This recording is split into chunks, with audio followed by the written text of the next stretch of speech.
late night, they ain't getting no rest. Work so hard, people think I'm obsessed. Cream at the crop, won't settle for no less. Headed to the top, remaining so focused. Yeah, gorilla of the jungle, I've been beating on my chest. I learned from the struggle, it was all just a test.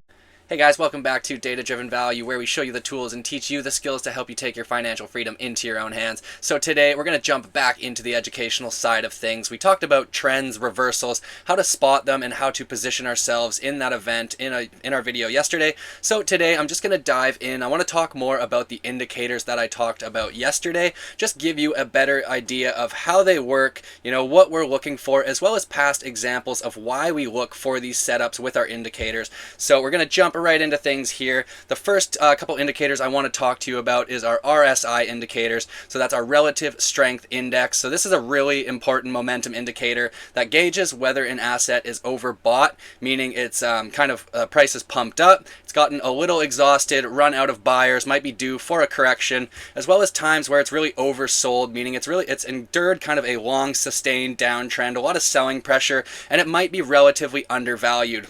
So when we're looking at this indicator, essentially there's two things you really want to focus on. That's the undersold or the oversold and overbought nature. So oversold is going to be an RSI of 30 or lower. That typically presents a really good opportunity. Generally we see assets kind of reverse from those lows. If they are going to continue, or if they're going to reverse and go higher, then we will usually see a bounce when we get to kind of those more extreme oversold levels. Same thing when we get into the kind of the overbought area up here. It just signals, you know, we've had a lot of buying pressure. It might be slowing down. We might be due for a bit of a pullback or kind of a downwards price action. You know, a bear market is a potential, but again, it's not always going to be a bear market when it is oversold, but we do have to recognize that that does show some weakness in the trend, and we might be due for that consolidation, that downwards price action. So looking at our RSI here, obviously we have these two lines here. So we've got a moving average just coming through here. That's the yellow line,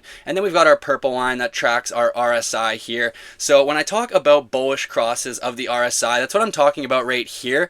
When we see the purple line kind of when it's underneath the yellow moving average and it breaks above, that's a bullish cross right there. And then so I just marked it a few times across kind of this market cycle, or these market cycles. So we had a bullish cross right here, and essentially that led to a 1800% return. If you were to buy on this cross right here and kind of hold it to the cycle highs. Obviously, you know, none of us are going to be able to accurately predict those cycle highs, but I just wanted to show you kind of the power and potential returns you can achieve by using these indicators to help you gauge when to enter and exit the market. Over here, we saw another bullish cross. So again, we came up, we went through this overheated nature here. We had a bearish cross right here. When I talk about the bearish cross, that means that same purple line breaking below the yellow moving average, signaling downwards price action. So we went into this sideways downwards consolidation phase here, eventually finding these new lows again, just above that oversold territory. In terms of volatile assets, sometimes you might not fully get into that 30 and lower. That being said, it is still potentially a decent opportunity to buy, and you see we came down, reversed here, and then at the bullish cross, if that's where you entered again, price ran 824% to the cycle highs, and over here, this is where we see a bearish cross, and we saw the downwards price action. We got our bullish cross, and look at that, 121% move back up, bearish cross, and then that's our downwards kind of bear market consolidation phase through here. And then we see our bullish cross after coming to our oversold territory, bullish cross, and look at that, 533% to the current cycle highs. Same thing over here, bearish cross, a little bit of downwards price action, more kind of consolidation though, not really too, not a crazy downwards move. It was about 16% or so.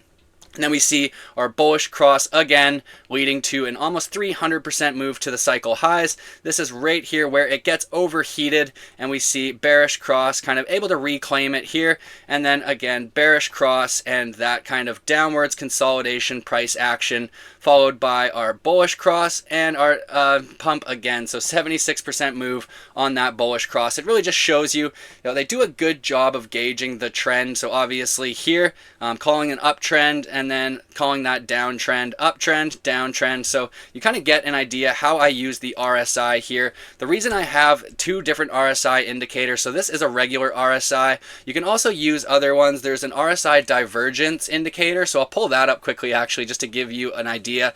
When we look at the RSI divergence indicator, essentially this is just going to show you bearish and bullish RSI divergences automatically. These are things I kind of look for on my own in the charts, but if you have trouble kind of identifying these things, you can use this indicator. It'll help you. It'll show you kind of those bearish, bullish divergences in terms of price action and RSI. So you can use that. There's also the Lux Algo Ultimate RSI, another great tool here. It just kind of gives you a little bit more detailed picture here, you know. So we do see, it's no real right answer. You know, you can use whichever one you feel comfortable with. I like the classic RSI, and I like the Lux Algo Ultimate RSI as well. So all great tools, but I want to talk about this one here. This is our stochastic RSI. So I want to show you, obviously you're going to notice a major difference. This is kind of just up and down repeatedly over and over and over. A lot more noise going on in this indicator right here, whereas this is kind of, you know, a little bit more of a general trend line. So when you're using RSI, you're going to use a traditional RSI indicator for more of a macro or high time frame move, and you're going to use the stochastic RSI for more short-term moves. So if you're looking to kind of trade, day trade, swing trade, that kind of thing, I might pay more attention to the stochastic RSI down here, but also make sure you still are paying attention to the traditional RSI to really gauge that macro trend there. So if we flip, we'll get rid of that for now. I'll flip to the daily because again, the RSI or the stock RSI is better used on kind of a shorter time frame for shorter trades. So you do see, you know, lots of noise still, but it can kind of gauge good times when it might be a good time to enter down here. Obviously, looking when it comes to its lows, you know, looking pretty good, pretty calling the lows throughout here, you know, good times to buy. That being said, if you did buy right here, you know, you're kind of just break even, but you know, more often than not when it is oversold, it does kind of offer a decent opportunity for a swing trade if the price action looks bullish and if it's supported by other indicators. So I talk about confluence of indicators. That's why I'm going to show you all these different ones today. We want to kind of have them line up in terms of supporting our thesis. So we'll flip over here. I want to talk about the MACD next. So that's the moving average convergence divergence. Big, long, complicated name. Don't worry about it too much, but I'll just show you. We do see here, so what makes up the MACD, we essentially have a histogram. So the histogram is these bars right here. They flip from green to red. Essentially green is buying pressure and red is selling pressure. And then we also have these two lines here. So in the bullish event, we want to see the blue line crossing above the orange, holding it, and we want to see our green histogram flipping green. Ideally, the bigger the green bars are, the better the buying pressure is. That's what we want to see. So right here, we saw this bearish cross where the blue line crossed below the orange. We saw the histogram flip to red, and then we saw a 67% decline in the price of Bitcoin in that time frame to the lows. We see over here, this is where we got our bullish cross flipping from red to green, and we had that 771% move from this spot here up to the cycle highs, kind of just playing out here. And then this is that big explosive parabolic move right here. You do see the blue line holding it, or holding above the orange line, and then we got our bearish cross right here, and we had a 50% drop in the price of Bitcoin after that bearish cross. Came down, oversold again, bullish cross, look at that, 62% move back up. Coming here, bearish cross, 39% move down. We tried to get back above it right here, but ultimately failed and had another bearish cross and another 57% drop from that area here. Coming over, we see our bullish cross, green histogram, and look at that, 332% move if you were to buy right here up to kind of the current price. Then over here, a little bearish cross right here, but that was that little tiny 16% correction here, kind of more sideways consolidation move. But we see our bullish cross, green histogram, good buying pressure, and a 250% move to the current price. Bearish cross right up here, 24% drop, and bullish cross here, 46% to the current price. So you really see the MACD kind of does a good job as well, showing us those kind of times where we're due for correction or if we're due for a reversal to the upside. So MACD, RSI, two of my most important indicators. I always watch them. It's important to look at them across multiple time frames. So when I talk about a high time frame, I'm talking about the daily, the 3-day, the weekly, or even the monthly chart. Anything around there I consider high time frame. I consider low time frame the 1 hour, 4 hour, that kind of thing. So we can get a different idea of kind of what's going on in the near term if we flip to our lower time frame. So let's say we flipped to our 12-hour time frame here.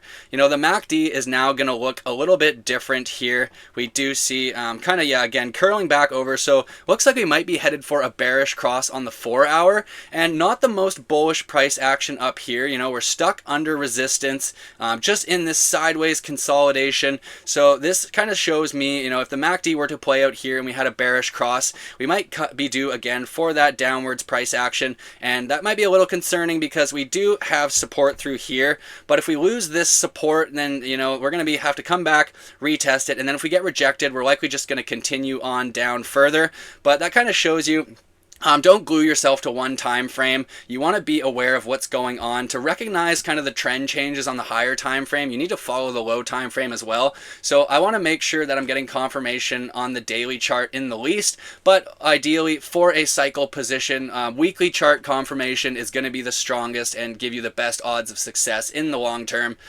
Flipping over here, this is called the DMI, or the Directional Movement Index. So it's another new kind of momentum, not new, but newer to me. I've just been using it recently in conjunction with my other momentum indicators just to get that better idea of what's going on in the markets. So ideally for the bullish setup on the DMI, you want to see the blue line above the orange line, you want to see the red line above the orange line, and you want to see that blue line above the red line holding it as support. So I'm going to talk about these three lines a lot, this indicator a lot. The blue line is the DMI positive line, the orange line is the DMI negative line, and the red line is the ADX line. So again, for the bullish setup, DMI plus on top, supported by the ADX with the DMI minus on the bottom.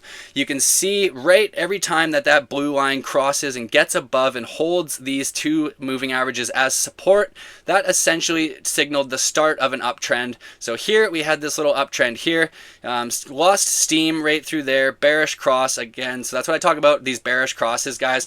When these bullish setups here break down and we lose that structure of the DMI plus line above the ADX, that shows you a slight slowdown of momentum and potential for that consolidation or downwards price action. Then over here, blue line gets back above, holds the ADX and the DMI minus, 1,500% move to the cycle high on that one. And then over here, same thing, that bearish kind of setup. We lost momentum due for that downwards price action consolidation. Over here, again, blue line above those two lines I just talked about, and after that we saw a 573% move from Bitcoin. And same thing over here, blue line above the ADX line, above the DMI minus line, and we saw a 78% move here. So if we're just looking now, one thing I want to pay attention to, this ADX line is starting to curl back over, and you see here, as soon as it kind of curled back over right here, that signaled that downwards consolidation phase. Same thing right here, that signaled that downwards consolidation phase. So if this ADX line continues to curl back over, pushing the DMI positive line towards the DMI negative line, it's not going to be the best in terms of near-term price action, but we'll just continue watching that as we go, because we can see maybe the DMI, maybe these two lines converge, we get a bounce on the DMI positive, it's able to regain that ADX line here, and we can get another leg up in the market. But again, something we're just watching, we want to be sure we have the best picture of what's going on. Flipping over, less of a momentum indicator, it's kind of a bit of a momentum indicator, but I use it, this is my whale buy signal.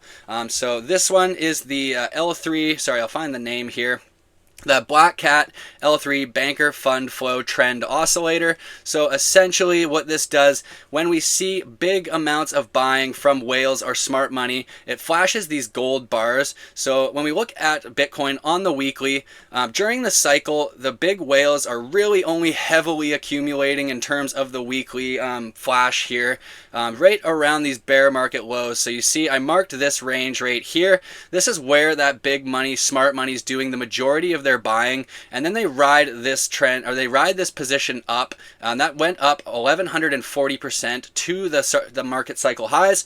Then same thing over here, we saw those 3 gold bars flash down here, whales buying lots of Bitcoin down here, and we saw a 455% move to the current highs. So it shows you kind of where big money, smart money is really accumulating. You can also use this across multiple time frames. Again, I kind of only really like to pay attention to the daily, the 3-day, or the weekly in terms of this oscillator here. Sorry. So we flip over to the daily, you'll see kind of the difference right here. So we saw a flash of the gold bar over here, but we haven't seen it over here. So not seeing big money or whales really step in like they did back here. So it's another thing we just pay attention to. We want to see whales, big money, smart money buying when we do, and supporting our overall thesis. Flipping over, so we'll talk about volume now. So there's a couple ways to gauge volume. Volume can be a good indication of whether a breakout is actually going to be sustainable or not. So when we came down to these lows, we end up quite oversold on our momentum indicators like our RSI, our stock RSI, our MACD, that kind of thing. So quite oversold. And then we see this uptick in volume down here. So this is one tool. It's just the volume indicator. It's free to use. And then I also have this VRVP, so that's the visible range volume profile. This is a paid indicator, so unless you've got a premium TradingView account, you won't have access to this one, but that's okay. You don't need it per se, and I'll be here lots showing you kind of the volume ranges as well. So we see our uptick in volume. That's a good sign that this move is likely, kind of the lows might be in. We're due for a bit of a reversal, and our momentum indicators support that thesis as well. And then we've got our volume profile here. So also this acts as kind of support as well. So you see we could come back down and test these levels of support where there's a lot of volume kind of built here. We don't have that much volume or much traded volume up here in the higher areas here. So this is the point of control down here. Point of control is essentially the largest horizontal bar within the VRVP. Ideally, if we get down to this point, I think the bulls have more than lost control in that case. So don't always use the point of control as a concrete kind of level. I think if we break below the prior market cycle highs, then I'm going to be a little bit worried about the integrity of the cycle. But it is important to keep an eye on this because these do act as good resistance and support. Generally, there's going to be a lot of volume traded in here, a lot of liquidity, and it offers a good opportunity for a bounce. Then if we get rid of that, I'll show you some other indicators here. If we look at, let's look at some moving averages. So this is the bull market support band. This is the 20-week SMA and the 21-week EMA. It also has this projected forecast here. So this is an ITC premium indicator. You can also just make it custom in the moving average ribbon indicator here. I'll show you that in a sec. But essentially what you see when the price is above this band here, it's technically in a bull market, and when it's below it, it's in a not a bear market per se, but a downwards consolidation period. And then right through here we have our extended bear market when we did manage to get above that bull market support band, hold it as support, and we've pretty much been up and to the right since, apart from a little bit of consolidation underneath here. But we also saw something similar over here. So we want to see that bull market support band supporting our assets. If we're stuck underneath it, and then we really have to get back above that, it's just acting as resistance. So keep an eye on that, a good indicator. We'll flip over to our moving average ribbon. So this is a good one, MA ribbon. If you look for it in the indicators here, essentially, it's going to allow you to have up to 4 different moving averages at once. I like to have the 8-day, the 21-day, the 50-day, and the 200-day. Those are just my personal choice for moving averages.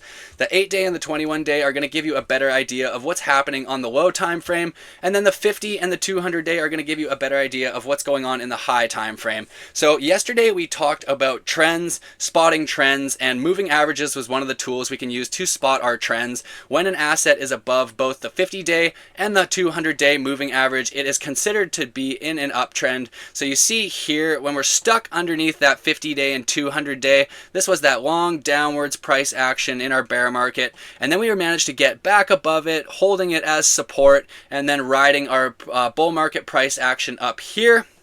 So we do see now we are curling back over. So when we see the moving averages start to stack, they also act as resistance. So right now, you know, we're wedged between our 3 lower time frame moving averages and our 200-day. So it'll be interesting to see what happens. You know, either we're going to break out, hopefully hold these moving averages as support, get another leg up in the market, or alternatively, we could break down, back test them as resistance, get rejected, and then maybe we're due to come back to our 200-day moving average. If we're going to continue the macro market uptrend, you know, a 200-day retracement is a really good opportunity to buy during the bull market. You can see all through here, you know, as soon as we got above that 200-day, if you just bought every time it came back, you know, that looks, you know, you didn't catch every single move, but you did manage to get some great trades out of there just by buying that 200-day moving average. So we'll also flip over. I want to show you a few more tools. I don't use these all the time, but they're free tools and they can be useful just to give us a better idea of what's going on. So first thing I want to show you is the Lux Algo order block detector. This is going to show us essentially where the market has buy or sell orders stacked in terms of kind of the asset here. So on the weekly chart, we obviously see, you know, not a lot of buying pressure until we come down to this mid 80s, down to the low 80s area here. And then we've got a weekly buy order block down from 56,000 down to about 49,000. If we flip to the daily, this is where I'll show you that it all changes when you change the time frame. So we do see lots of selling resistance right through here, more sellers than buyers. So again, that's a little concerning to me because we just lost kind of our uptrend structure here into resistance, just lower highs getting rejected. If we start putting in lower lows and continue that rejection, it's not going to look good. We're just going to be due for a larger retracement, kind of due maybe back to these lower levels here. But another good tool, you can kind of get an idea of where people are looking to sell or buy their Bitcoin. You can use this for horizontal support. Yeah, so there's also more Lux Algo tools I'll show you as well. We've got our 3-bar reversal pattern tool here. So you do see essentially looking here, it's just going to call these little lows and highs. So it does a decent job. You know, I wouldn't just put all my faith into this indicator. Use it in conjunction with the other ones. But you can see it kind of does do a decent job of calling those swing lows and highs. If you're kind of trading on a shorter term time frame, then it might be a good tool for you to use. We've also got the Lux Algo liquidity pools. So this just shows you where there's been a lot of liquidity traded in the market. Generally, we might see price get pushed up to these pools. We could see it either go to the upside here and then potentially reject, or we might end up hunting this liquidity to the downside first. Lots of the times market makers do like to push price to these liquidity pools because this is what hurts a lot of traders. A lot of traders that over leverage themselves, or maybe they just don't, their stop losses aren't conservative enough. Market makers can actually drive the price up and down enough to stop these people out of their positions, or even liquidate them out of their positions. So it is important to know where the liquidity pools are at. So that's another useful tool from Lux Algo you can use. And there's a couple more. We've got the Lux Algo Elliott wave. So you've probably heard about Elliott wave theory before. You know, I don't put a ton of weight into it myself, but it is a useful tool. A lot of people do like it. And so Lux Algo just has this very useful tool. You can just do it automatically, get a good idea of what's going on. So if we look at Bitcoin on the weekly in terms of the Lux Algo Elliott wave here, we've actually just finished our 5th extension of the wave, and it gives you this target down here. So essentially the first target is 67,000, and then we've got these lower targets here. Interesting to see that if we pulled a Fibonacci retracement, then we're going to look at that first level here is within our golden zone. So that might offer a decent opportunity to buy. That being said, if we come back down to these prices and we break below it, again, I'm kind of worried about the structure, the integrity of the bull market. I want to make sure that I wait for confirmation, as we talked about yesterday in the trends video. Higher highs, higher lows, supported by all these indicators I've just shown you. And then we'll get rid of that one here, and Lux Algo fair value gap channel here. So kind of similar to the Bollinger Bands, although I do kind of prefer this a little bit more. It takes out some of the noise. You can see during the bull markets, we're way above this fair value gap channel here. And then when we go into our bear markets, we get stuck underneath kind of the middle line. So right now in an obvious bull market, but quite extended, similar to how we were over here. So we'll see what happens. We did see the sell signal print here, but we also saw sell signals print here as well. So don't always listen to the signals themselves. You know, I don't follow these actual signals here. What I'm more paying attention to is the extension relative to the channel. So if we're really extended, bull market price action, we're good to go. If we break back into here, then we risk that downwards price action consolidation. Here was like a 50% dip, so pretty substantial dip for a mid-cycle correction. Then we were able to push to new highs, but losing it again and bleeding back underneath. So as long as we're holding above this, I think the bull market integrity is fine for now. But if we do break back into it, we might be due for a sustained or more considerable drop. And we do have lower levels of support that we haven't tested yet. So I wouldn't be surprised if we came back here to that kind of mid 70s, low 70s range, retest this support through here. I will show you kind of just looking at the prior cycle highs. If we take a horizontal support zone from our prior cycle highs to these prior highs through here, you know, this could be a good opportunity to buy. That being said, look to use a stop loss kind of underneath this middle band here, because if we break underneath it, just as we did here, that signaled the kind of downtrend, and the further bear market played out after that. So another decent tool. There's tons and tons of free Lux Algo tools, as well as tons of free indicators for you to use, as well as paid indicators. You know, you're going to find which ones work for you. I just have found that not using too many, but using enough to get a better sense of what's going on in the markets. And the last thing I want to show you, this indicator was provided to me by Precision Crypto Trading, one of the members in ITC Premiums that's into the cryptoverse. They're nice enough to give me access to this. He's a super nice guy. He's great on the charts. So yeah, I'm super happy and super thankful that he was able to give us access to this indicator, as well as let us use it and show you guys kind of how we gauge the strength of an altcoin against Bitcoin. So right through here, this is just Solana. We see these red dots represent 52-week highs on their Bitcoin pair, or 52-week lows, sorry, and the green dots are kind of 52-week highs. So we come here, once that green dot printed here, that was, we're already in that move, but look how much of the move was left. So even if you waited to buy until that first green dot printed, you still caught the majority of the move, and that's what I talked to you about waiting for confirmation. We don't want to buy into resistance. We don't want to get caught on the wrong end of the market. This does a great job for altcoins to kind of show you when they're going to likely go on to outperform both on their Bitcoin pairs and then likely on their US dollar pair.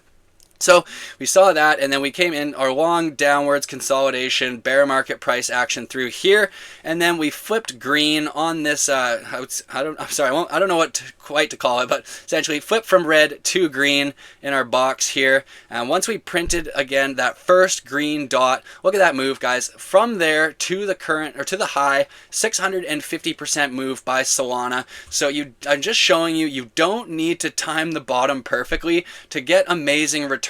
Like, we can just use these momentum indicators, we can use the cues that the chart is giving us, and we can position ourselves in these huge upswings, these trends that we want to capitalize on, and then we can also use the signals to get out. So we also saw over here flipping to red, essentially calling right near the top, right near that local top. You know, you missed it by a fraction, but that's okay. I tell you, we're not trying to always time top and bottom. We just want to time the bottom of a trend and the top of a trend. So does another great job right here.